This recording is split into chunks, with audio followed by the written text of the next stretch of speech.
Welcome back to another episode. And today I want to talk to you about the topic that I feel that people doesn't talk enough about it. It's the space of who you used to be and who you are becoming. That space in between that is uncomfortable. That many times we experience that space and we don't know how to deal with that space because we feel alone sometimes. We feel that we do not belong to the past, but we don't even know where do we belong. And it's confusing because it feels like something is dying, and at the same time it feels like something is becoming, because growth is not about something new. Growth is about shedding something old and doing the transformation. But in that transformation, we start to feel the pain of being alone, the pain of things are not like they used to be. And now we don't know how to relate with those new things, or we don't even know who we are. We're trying to figure that out, everything that we have never felt before. And I wanted to start by telling you that every part of you or every version of you existed for a reason. The strong one, the one that is the overachiever, that is constantly looking for something to do, the fixer, the peacemaker, the independent one. That identity, it protected you. It helped you survive in the past. It helped you to build the person who you are now. But that survival, it doesn't always belong to the new season, to the new you, to the new transformation. When we begin to outgrow that version of ourselves, we feel like we're losing ourselves. But you really are not losing yourself. You're finding who you really are. What you're losing is the past identity, that version of you that it was built on fear, that it was built on overgiving. That is the version of you that it was just reacting, that it was making decisions just by reactions, that it was just putting out fires. That was not really you making the decisions. That was your past trauma. And that's why sometimes when we outgrow those areas in our life, we feel lost because we knew how to handle pain.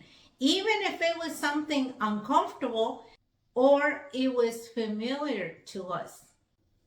This is the hard things that you will experience when you start to transform yourself, when you start healing yourself. You will experience outgrown conversations, friendships that they just start to disappear. They start to shift that energy. Your conversations will change. Things that they used to interest you is no longer interested to you. Family dramas that you used to be in it because you're trying to solve it, you're trying to fix it, or you're trying to be the one who brings the peace, is no longer part of you because now you have outgrown that environment. That is no longer you. Your nervous system, it will feel unfamiliar. You will even ask yourself, why is this happening to me? Those things used to bother me. Why is not bothering me anymore? Your old coping mechanism, it will stop working.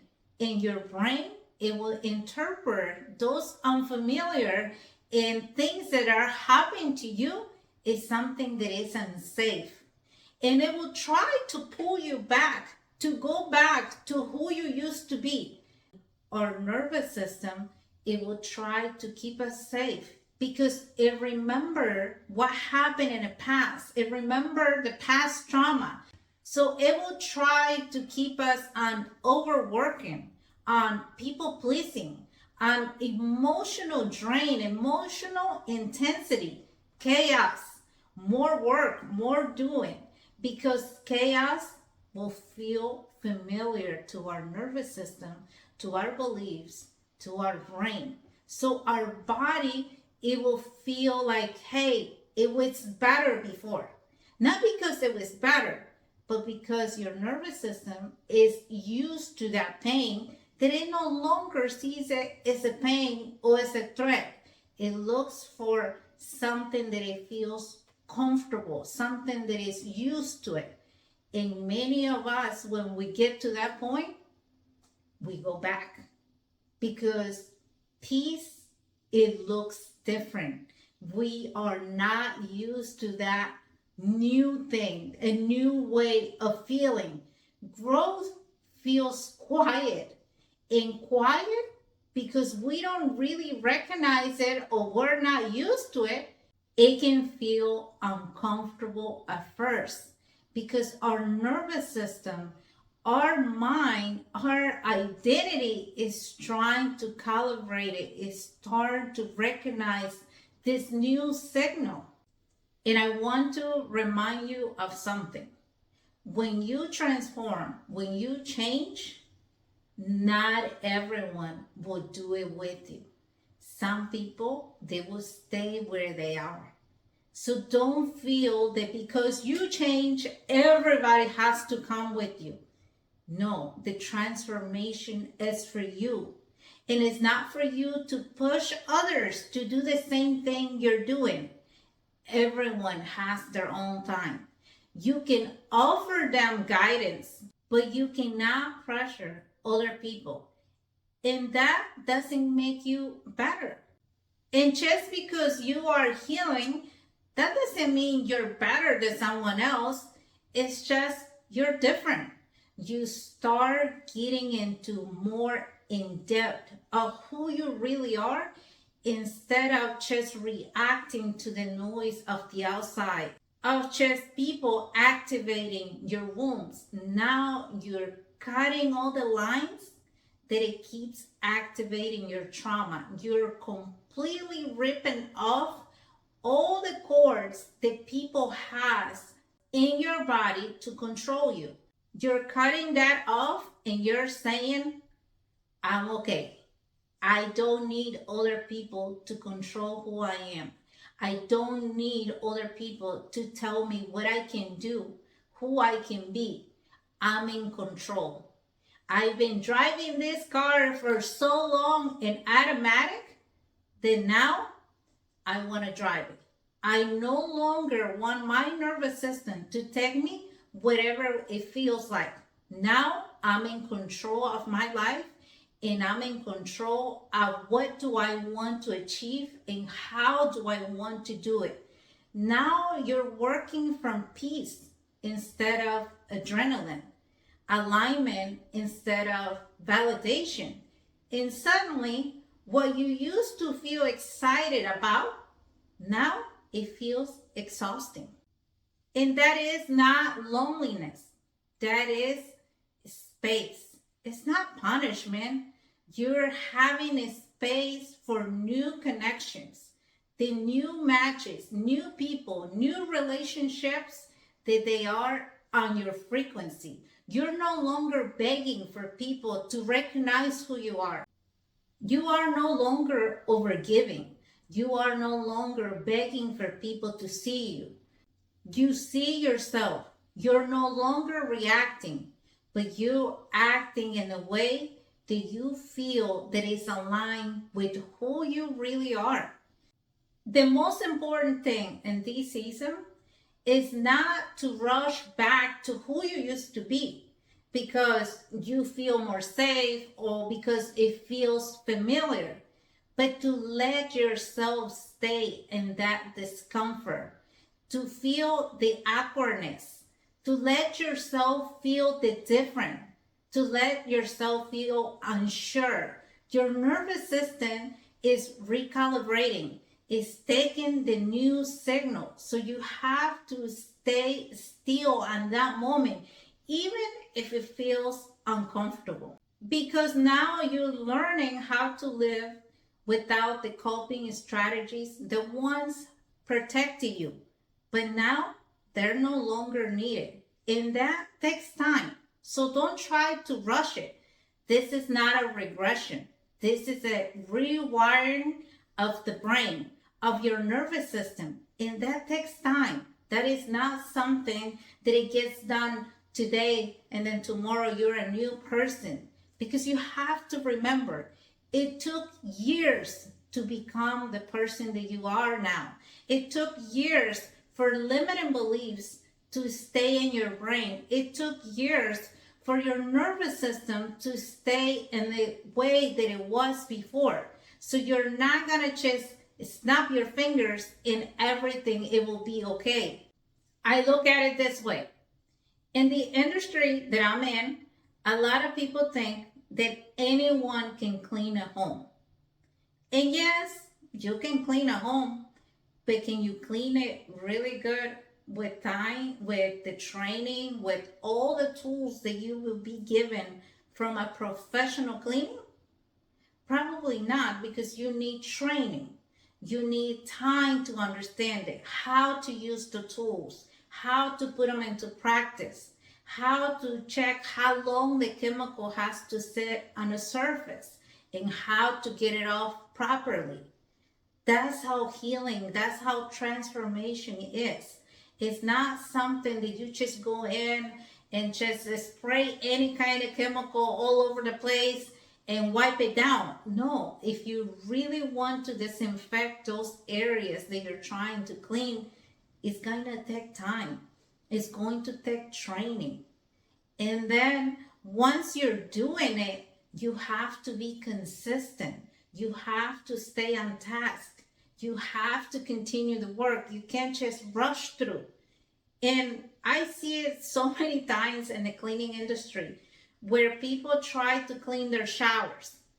And then because they try and they did not use the right chemical or the right equipment, they will call us and they said, I need a cleaning in this shower because I tried it and I spent hours in here and now the glass is all scratched up and it's the same way as the surface at the sink.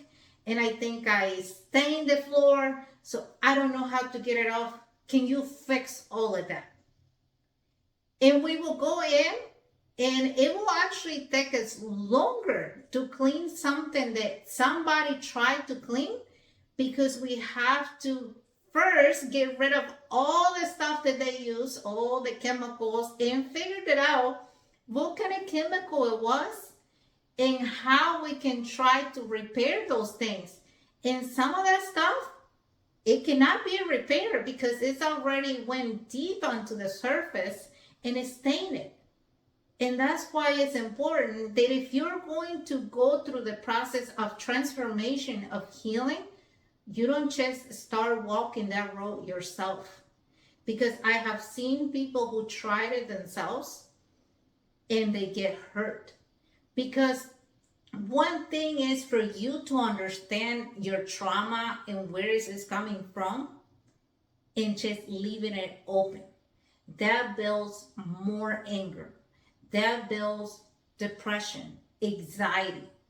And so the person, instead of healing, now it opened the wound and it doesn't know how to close it or how to really disinfect that wound and close it up. And that's why you need somebody who can walk with you in the process, somebody who can be there as your guidance, not because that person is going to heal you. I believe that the one who's going to heal your trauma, all those things that you have gone through in life, is the Creator. Not even the therapist or the professional that is with you, but it's the Creator. He's the one that's going to do the work. But the person who's there with you is going to be able to assist you so you don't feel the pain as bad as the first time. That you will really go through the process, feel the pain, but not in a way that is overwhelming. And that's why I tell my clients, before you come with me, talk to the Creator. Talk to Him about what is it that is going on in your life and ask for His guidance. Because when you ask the Creator for His guidance, if that means I'm the one that is going to walk through with you, He will give me the wisdom, the guidance to continue to be that support that you need. He will bring the light on you and on me for us to be successful. Many of us believe that we're able to help other people because we're so smart or because we have done it before. And I believe that every individual is able to do what they do because the Creator allows us to have that wisdom, that understanding. And when you take in consideration the Creator in every single thing you do, that wisdom, it keeps coming and it keeps coming more powerful and so much better, where you don't feel responsible for carrying anybody because you know you're doing what God is giving you to do. But at the end of the day, the healing, it comes from Him. It doesn't come from an individual. That is my personal belief. I want to give you some questions to reflect upon where you can start asking yourself these things. Who am I without the old patterns of the past? What identities I'm leaving behind right now? Where am I tempted to go back because it feels familiar? What did my new self value that my old self did not see the value? Answer those questions. Let your body feel those questions. Let your body feel the answers. You're not behind. You're not broken. You are evolving. And evolution feels like grief before expansion. But the woman that you are becoming, it cannot fit the life that you have outgrown. So let it feel slow. Let the strangest things to let it sit. Do not run away from it. Sit still. Stay. You don't have nowhere to go. Because this version of you is not surviving anymore. She's building from wholeness. And I want to remind you of something. Growth, it doesn't feel comfortable. It feels unfamiliar. And unfamiliar is the doorway to your next level. Yellow diamonds